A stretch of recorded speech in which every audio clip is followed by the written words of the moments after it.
우리 세대는 부모님께 매를 맞고 자라온 세대예요.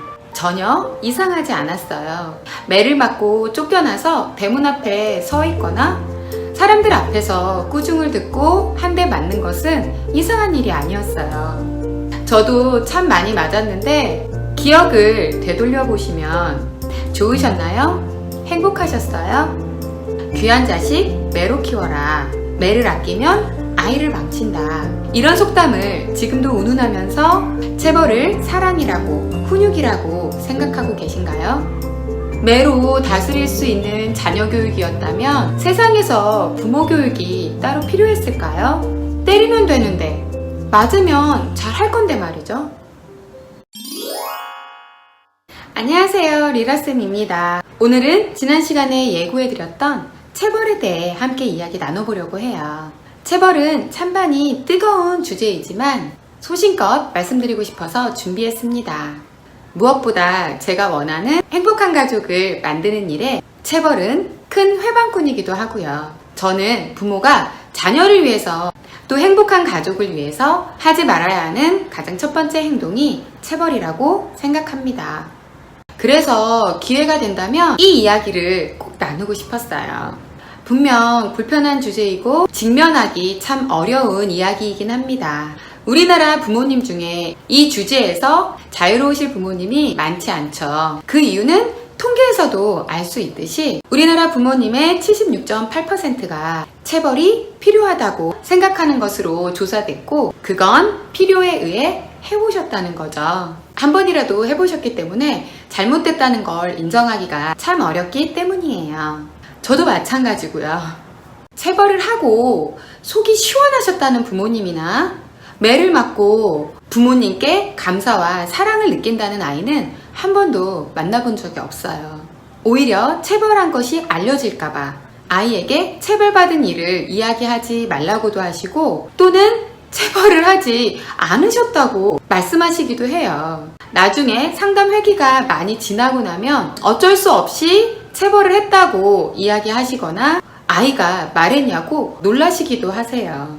그만큼 체벌을 하시고도 자랑하고 싶은 마음을 갖지 못하는 게 체벌이죠. 분명 잘못됐다는 걸 아시고 계시니까요.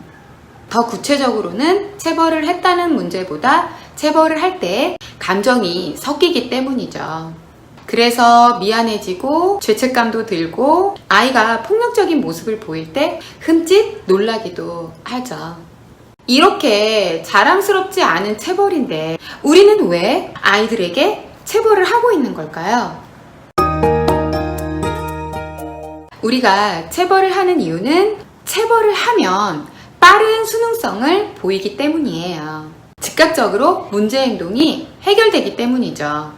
이건 많은 연구 결과에서도 체벌의 장점으로 꼽는 첫 번째 이유이기도 해요. 하지만 체벌에 대한 88가지 연구를 메타 분석해서 조사한 엘리자베스 거쇼프 박사는 체벌은 한 가지의 장점 외에는 10가지의 단점을 가진 것이라고 이야기했어요. 그중 5가지의 문제점만을 살펴보아도 우리가 체벌을 계속해야 하는 것인지 고민하시게 될 거예요. 첫 번째로 아이들이 사랑받아야 하고 사랑을 받고 싶은 존재인 부모에게 공포와 두려움을 느낀다는 거예요.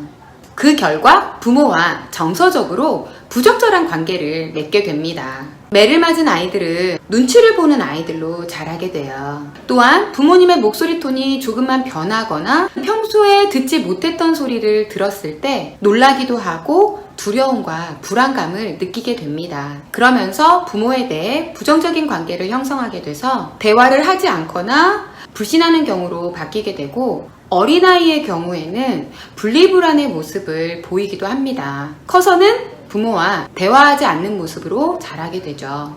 두 번째는 힘의 논리를 경험하면서 폭력성과 공격성을 키우게 돼요. 폭력성을 그대로 학습해서 화가 날 때나 감정 표현이 뜻대로 안 될 때, 나의 생각을 강요할 때에도 폭력성으로 보이게 됩니다. 반대로 나보다 힘이 세고 강한 사람에게는 부적절한 수능성을 보이게 되는 거죠. 학교 폭력의 모습도 마찬가지고요. 그리고 폭력성은 그대로 대물림됩니다. 그리고 세 번째로 뇌 성장에 좋지 못한 결과를 야기하게 돼요. 뇌 건강, 뇌 성장 관심 많으시죠? 체벌을 받은 아이들은 IQ가 낮아진다는 연구 결과와 함께 뇌 건강과 뇌 성장에 좋지 못한 영향을 미친다고 보고되고 있어요. 네 번째로 매를 맞은 아이들은 그렇지 않은 아이들에 비해 반사회적인 행동이나 정신질환이 생길 확률이 높다고 해요. 이건 미시건 대학의 앤드류 그로간 케일러 부교수의 연구 결과에서도 발표된 내용이니 그냥 지나칠 수만은 없는 일이에요. 마지막으로 체벌은 아이들의 자존감에도 영향을 줘서 자존감이 낮은 아이로 성장하게 합니다. 이건 맞은 아이뿐만 아니라 형제 간에 매를 맞는 모습을 보는 것만으로도 자존감이 낮아지는데 이 이야기는 제가 아이들의 자존감 편에서 한 번 더 다루도록 할게요. 이렇게 좋은 것보다 나쁜 점이 훨씬 더 많은 체벌을 그래도 해야 되는 부모님들의 이유 중에 하나는 체벌보다 더 효과적인 다른 방법이 없기 때문이라고 말씀하실 수도 있어요.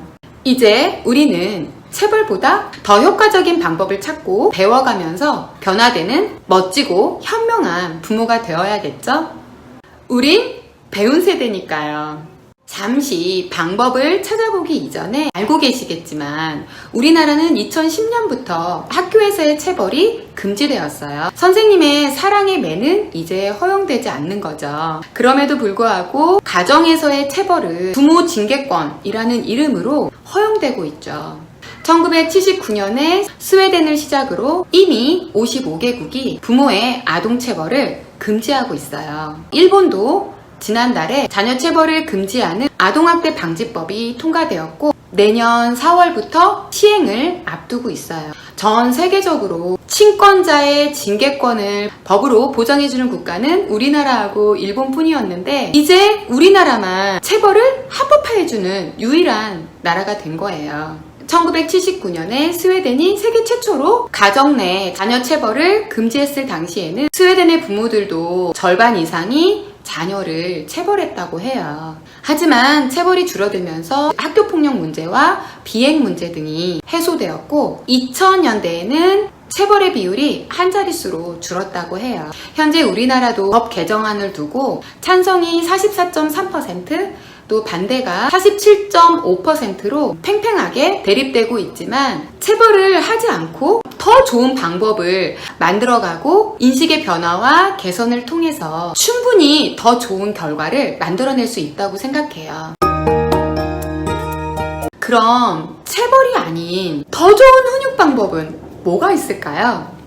체벌을 하시는 부모님들이 아이를 사랑하시지 않으시거나 잘 되기를 바라지 않으시는 부모님은 한 분도 계시지 않을 거예요. 그렇다면 이제 체벌이 좋은 영향력이 없다는 것을 아셨으니 다른 방법, 보다 효과적이고 행복한 방법으로 훈육하기로 해요. 그 방법의 키워드는 바로 대화입니다. 에이, 말로 해서 안 들으니까 때리는 거 아니에요. 말을 해도 안 듣는다고요. 라고 말씀하시고 계신가요?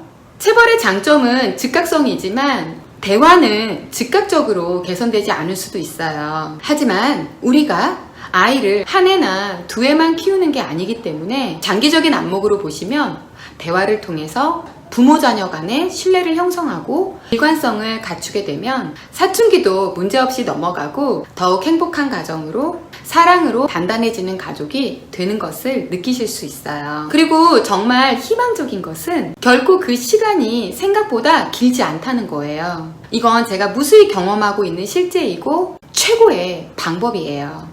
처음엔 힘드시겠지만 실천해보시면 분명 아이와 대화 없는 가족이 되시지 않으실 것이고 아이가 무슨 생각을 하고 있는지 모르신다는 말씀을 하시지는 않으실 거예요.